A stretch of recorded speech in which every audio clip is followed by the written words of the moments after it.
बात ठंड के डबल डोज की करते हैं क्योंकि मकर संक्रांति के बाद एक बार फिर प्रदेश का मौसम बदलने जा रहा है और मौसम विभाग की माने तो नया वेस्टर्न डिस्टर्बेंस एक्टिव होगा।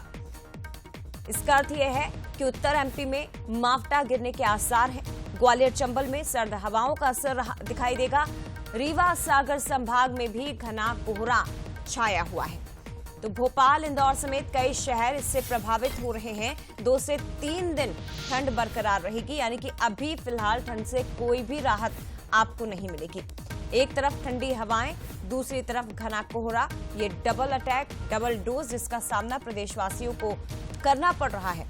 कड़ाके की ठंड मध्य प्रदेश में इस वक्त पड़ रही है और अधिकांश हिस्सों में घना कोहरा छाया हुआ है।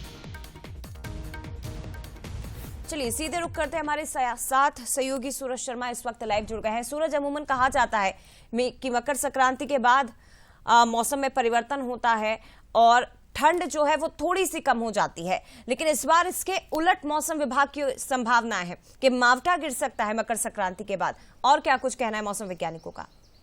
बिल्कुल जो है, खासतौर से ये पुरानी परंपरा रही है कि संक्रांति के बाद जब सूर्य उत्तरायण होते हैं तो धीरे धीरे जो सर्दी है वो कमने लग जाती है और तापमान लगातार बढ़ता है।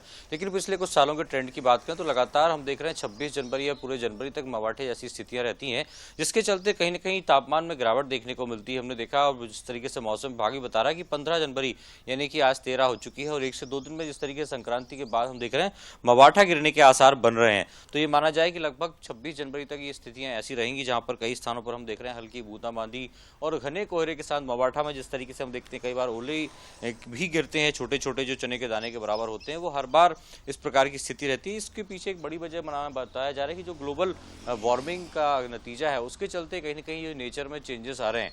आमतौर पर संक्रांति के समय के बाद ठंड में गिरावट देखने को मिलती है और तापमान लगातार बढ़ता जाता है, यानी गर्मी की दस्तक हो जाती है, लेकिन कई सालों का ट्रेंड जो है वो लगातार बदलता जा रहा है। फिलहाल यदि सर्दी की बात करें तो प्रदेश के कई हिस्से ऐसे जहाँ पर लगातार तापमान गिरता जा रहा है। कोहरे की दस्तक भी अभी एहसास करा रही है कि अभी भी कोहरा है। बहुत सारी जगह विजिबिलिटी भी काफ़ी कम है, खासतौर से फॉरेस्ट और वाटर बॉडीज़ के आसपास के जिलों की बात करें तो वहाँ पर लगातार कोहरे के चलते कहीं ना कहीं थोड़ा सा जो सामान्य जनजीवन है वो सुबह के समय डिस्टर्ब रहता है। लेकिन फिलहाल ठंड से तो कोई राहत नहीं है। माना जा रहा है कि 1 हफ्ते तक लगातार तापमान में गिरावट देखने को मिलेगी।